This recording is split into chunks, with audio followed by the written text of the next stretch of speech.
कथेचं नाव आहे डेंजरस इश्क भाग 19. गन पॉईंटवर मांडलेली किसची अट आणि लग्नाचं वादळ.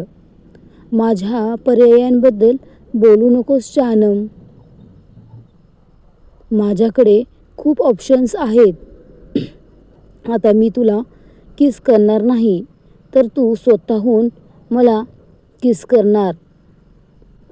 आरवीच्या या वाक्यावर जुनून तिरस्काराने म्हणाली, असं कधीच होणार नाही. आरवी तिच्या डोळ्यात डोळे टाकून म्हणाला, असंच होईल. असं बोलून तो बेडवरून उठला आणि सरळ दरवाजा उघडून बाहेर निघून गेला. जुनून आश्चर्याने त्याच्याकडे बघत राहिली. मग स्वतःला सावरून तीही त्याच्या मागे बाहेर आली. बाहेर पाहते तर आरवी आरामात मामांच्या बाजूला खुर्चीवर बसला होता आणि मामी, मानवीजी व कृष्णा दोघीही जेवण वाढत होत्या.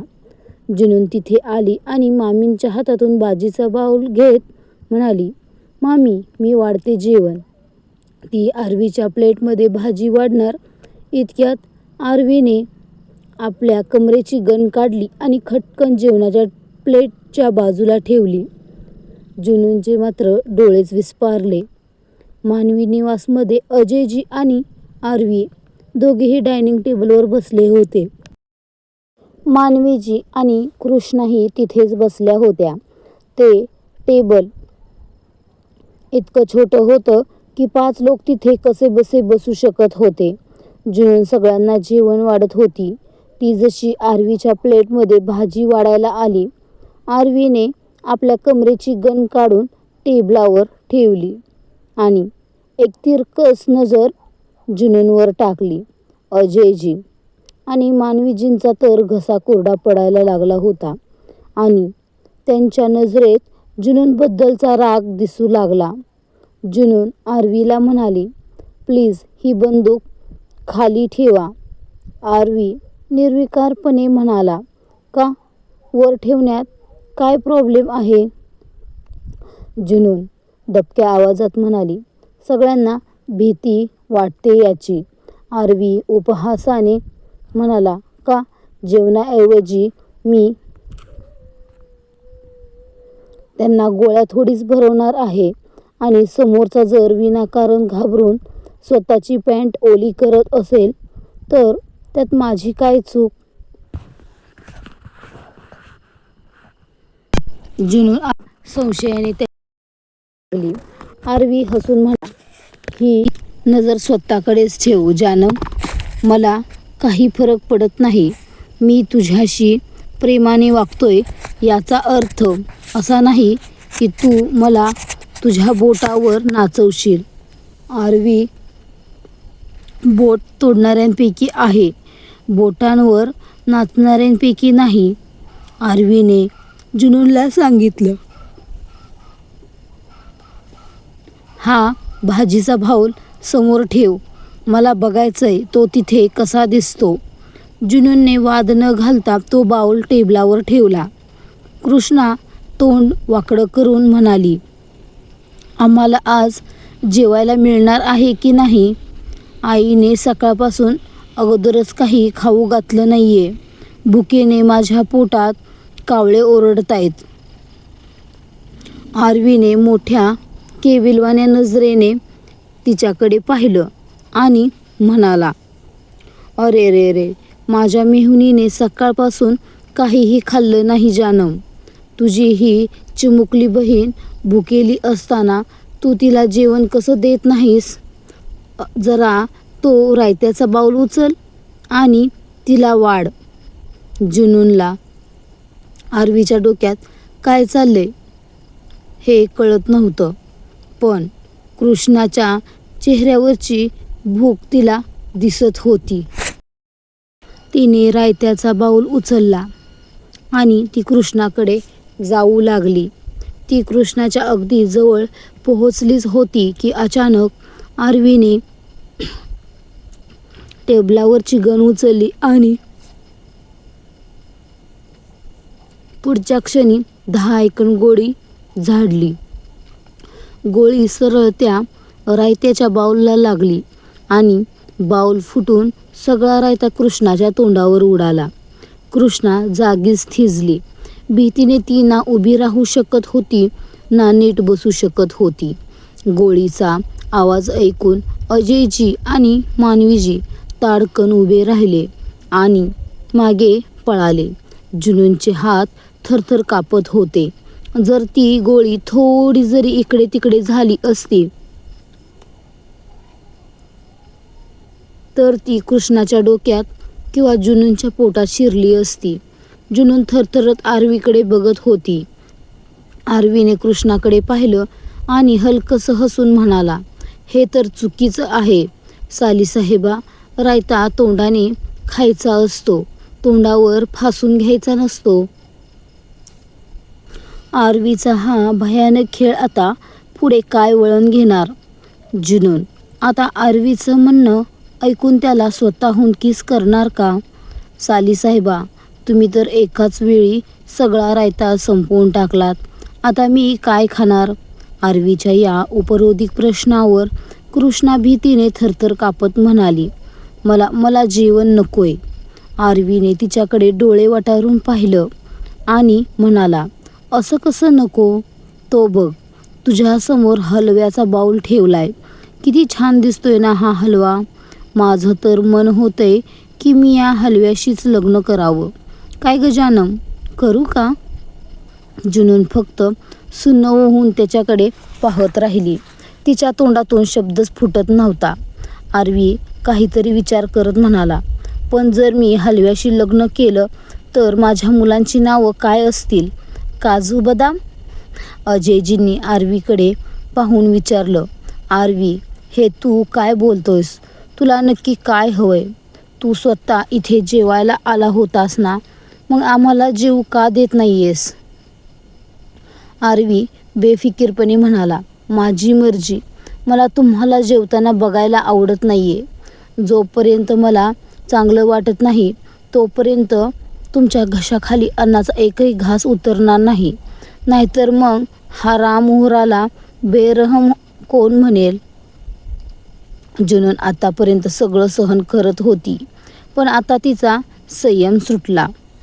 ती संतापाने थरथरत आरवीला म्हणाली, बस करा मिस्टर गँगस्टर. खूप झाला तुमचा हा ड्रामा. स्वतःला काय समजता तुम्ही? तुम्हाला जेवायचं नसेल तर नका जेवू, पण दुसऱ्यांना का रोखताय? इथे सगळ्यांना भूक लागलीये.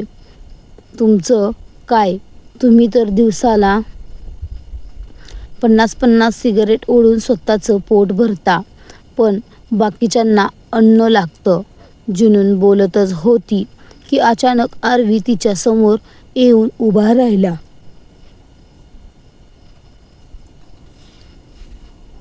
जुनून पुन्हा एकदा हिंमत एकवटून म्हणाली, असं माझ्याकडे बघू नका. मी तुम्हाला घाबरत नाही. तिचं वाक्य पूर्ण व्हायच्या आतच तिची बोलती बंद झाली. ज्या तोंडाने ती आरवीला सुनावत होती त्याच तोंडात आरवीने आपल्या गनची नळी खुपसली होती. जुनूनचे डोळे विस्फारले. आरवीने याआधी तिच्याशी कधीच असं वागणं केलं नव्हतं. तो तिच्या डोळ्यात डोळे टाकून म्हणाला, तुला आधीही सांगितले, मला मोठा आवाज आवडत नाही. माझ्याशी तमीजने वागत जा. समोर कोण आहे हे मी बघत नाही. मग ती माझी जानम का असेना. आणि कान उघडून ऐकून घे. मी तुला म्हटलं होतं की तू स्वतः मला किस करशील. मला माझं चॅलेंज पूर्ण करायचंय. जर या सगळ्यांना जेवायचं असेल तर तुला मला किस करावं लागेल. हे ऐकून जुनून हादरली. तिची इतकीही हिंमत होत नव्हती की ती मामा किंवा कृष्णाकडे नजर वळवून बघू शकेल. आरवी मिश्किलपणे हसून म्हणाला, सांग, किस करणार की या सगळ्यांना भुकेलं मारणार?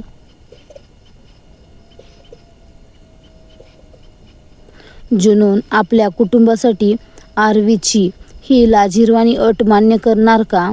मामांच्या घरात आता कोणता नवा तमाशा सुरू होणार? जुनून काहीच बोलू शकत नव्हती, कारण तिच्या ओठांवर आरवीची बंदूक अजूनही तशीच टेकलेली होती. तिचे डोळे भरून आले. आरवीने पुन्हा विचारलं, सांग, किस करणार की नाही? कृष्णा संतापाने जुनूनकडे बघत होती. तिला आता जुनूनचा प्रचंड राग येत होता. कारण तिच्यामुळे त्यांना उपाशी राहावं लागत होतं. जुनूनने जेव्हा नकारार्थी मान हलवली तेव्हा कृष्णाचा संयम सुटला आणि ती ओरडली, वेडी झाली आहेस का जुनून? तू तर असं वागतेस जणू आरवी तुझ्याकडे तुझं आयुष्यच मागतोय आणि तुला किस द्यायला काय प्रॉब्लेम असावा? हे काही तुझ्यासाठी पहिलंच नसेल ना? कुणाकुणासोबत कुठे कुठे काय काय केलेस कोणास ठाऊक. इतके दिवस आरवीसोबत विलामध्ये आहेस. तुमच्यात काही झालं नसेल असं तर शक्यच नाही. तिथे सगळं करायचं आणि आता आमच्यासमोर तुला किस द्यायला लाज वाटते? कृष्णाचं वाक्य पूर्ण व्हायच्या आतच आरवीची एक जोरदार चपराक तिच्या गालावर बसली आणि ती थेट डायनिंग टेबलवर जाऊन आदळली. तिचं तोंड भाजीच्या बाऊलमध्ये पडलं आणि डोळ्यात भाजी गेल्यामुळे ती वेदनेने ओरडू लागली. मानवीजी तिच्याकडे धावणार इतक्यात आरवी म्हणाला, टेबलावर चटणी सुद्धा आहे, खायला आवडेल का तुम्हाला? मानवीजींचे पाय मात्र जागीच खिळले. त्या फक्त रडणाऱ्या कृष्णाकडे हतबल होऊन बघत राहिल्या. अजयजी कृष्णाची ही अवस्था पाहून जुनूनकडे रागाने बघत ओरडले, मला तुला भाची म्हणायलाही लाज वाटते जुनून. काय केलं नाही आम्ही तुझ्यासाठी आणि आज तुझ्यामुळे आम्हाला हा दिवस पाहावा लागतोय. त्यापेक्षा तू आरवीच्या विलामध्येच राहिली असतीस तर बरं झालं असतं. मला तर वाटतं तू 6 महिन्यांपूर्वीच मरायला हवी होतीस. तुझ्यामुळे आधीच सगळं संपलं होतं आणि आता आयुष्यात हे नवीन वादळ आले. तू का मेली नाहीस त्याच दिवशीच? हे ऐकताच आरवीचा संताप मात्र अनावर झाला. त्याने जुनूनच्या तोंडातील बंदूक काढली आणि अजयजींची गचांडी धरून ती गन त्यांच्या कपाळावर लावली. आरवीचा हात ट्रिगरवर बघताच जुनून धावत त्यांच्या मध्ये आली आणि तिने ती बंदूक मामांच्या कपाळावरून काढून हटवून स्वतःच्या समोर धरली. तिचे श्वास वेगाने चालले होते. ती रडत आरवीला म्हणाली, मिस्टर गँगस्टर, मी मरावं अशी इच्छा आजवर अनेकांनी व्यक्त केली असेल, पण कोणी माझ्या तोंडावर असं बोललं नव्हतं. आज तुमच्यामुळे मला हेही ऐकावं लागतंय. मग एक काम करा ना, तुम्हीच मला संपवून टाका. चालवा गोळी. त्यानंतर तुम्हाला तुमचं जे काही चॅलेंज पूर्ण करायचं असेल ते माझ्या प्रेतासोबत करत राहा. जुनूनचं हे बोलणं ऐकून आरवीचा चेहरा रागाने थरथरू लागला. त्याने एकदा अजयजींकडे पाहिलं. त्यांनी लगेच भीतीपोटी मान खाली घातली. आरवीने आता गन जुनूनच्या समोरून हटवली आणि डायनिंग टेबलकडे वळवली. त्याची नजर जुनूनवरच होती, पण तो एकापाठोपाठ एक ट्रिगर दागू लागला. धाय धाय करत गोळ्या बाटल्यांवर, काचेच्या भांड्यांवर, ताटांवर सर्वीकडे लागल्या. बघता बघता संपूर्ण डायनिंग टेबलवर काचेचा खच सडा पडला आणि अन्न सगळीकडे विखरलं गेलं. आपल्या गनमधल्या सगळ्या गोळ्या संपवल्यानंतर आरवी जुनूनच्या जवळ आला आणि म्हणाला, जुनून, नाव आहे ना तुझं? आणि माझा स्वभावच जुनूनी आहे. एकदा ज्या गोष्टीची जिद्द धरली ती गोष्ट पूर्ण केल्याशिवाय मी राहत नाही. तुझी शपथ घेऊन सांगतो, जोपर्यंत तू स्वतः येऊन माझे ओठ तुझ्या ओठांनी टिपत नाहीस तोपर्यंत या घरात कुणाच्याही ओठांना अन्नाचा घास तर सोडाच, पाण्याचा एक थेंबही लागणार नाही. असं बोलून तो तडकाफडकी आतल्या खोलीत निघून गेला. आरवीच्या माणसांनी लगेचच हालचाली करत स्वयंपाकघराला आणि बाहेरच्या दरवाजाला कुलूप ठोकलं. अजयजी आणि मानवीजी नफरत भरल्या नजरेने जुनूनकडे बघत होते. जुनून हतबल होऊन गुडघ्यांवर खाली कोसळली. तिच्या डोळ्यातून अश्रूच्या धारा वाहत होत्या. मानवी निवासमध्ये अजयजी, मानवीजी आणि कृष्णा आपल्या आपल्या खोलीत परतले होते. कृष्णा भुकेने आणि रागाने व्याकुळ झाली होती. मानवीजी म्हणाल्या, या आरवीने माझं डोकं फिरवून टाकले. आधीच काही खाल्लं नव्हतं आणि आता उपाशी राहावं लागणार. अजयजी हळूच म्हणाले, मी फक्त जुनूनसमोर असतानाच त्याला बोलू शकतो, कारण मला माहीत आहे जुनून समोर असताना तो आपल्याला मारणार नाही. तिच्या डोळ्यात मी त्याच्याबद्दलचं वेड पाहिले. पण जर जुनून आजूबाजूला नसेल आणि आपण आरवीच्या विरोधात तोंड उघडलं तर तो एक सेकंदही लावणार नाही आपलं तोंड गोळ्यांनी भरायला. कृष्णा दात ओठ खात म्हणाली, हे सगळं त्या जुनूनमुळे होतंय.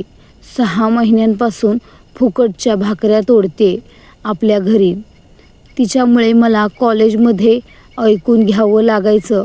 सगळीकडे माझी बदनामी झाली आणि आता पुन्हा तिच्यामुळेच मला त्रास होतोय. तिचं काय, तो आरवी तर तिला डोक्यावरच घेऊन नाचतोय, तिला परीसारखं जपतोय आणि आम्ही इथे तडफडून मरतोय. प्लीज काही तर करा, मला खूप भूक लागलीये. कृष्णा मानवीजींच्या गळ्यात पडून रडू लागली. मानवीजी तिला सावरत म्हणाल्या, मी काय करू ग बाळा, तू तर बघतेस ना तो आरवीसारखा गण कशी काढतोय.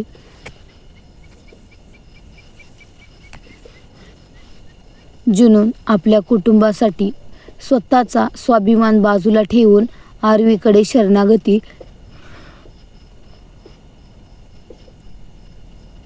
पत्करणार का?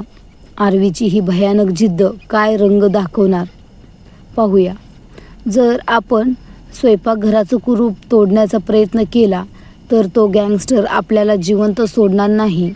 आजची रात्र कशी तरी काढा, उद्या सकाळी आपण काहीतरी जुगाड करू. अजयजींचं हे बोलणं ऐकून कृष्णा चिडून म्हणाली, तुम्हाला वाटतं का जोपर्यंत ही जुनून आपल्या घरात आहे तोपर्यंत आपण सुखाने जगू शकू? मी आधीच म्हटलं होतं तिला घराबाहेर काढा, पण तुम्हीच तिला आजवर इथे ठेवले. आता बघा तिच्यामुळे आपल्याला किती टॉर्चर सहन करावं लागते. मानवीजी आणि अजयजी गप्प बसले. जुनूनला आजवर त्यांनी आपल्याजवळ का ठेवलं होतं यामागचं एक गडद रहस्य होतं. फक्त ते त्या दोघांनाच माहीत होतं.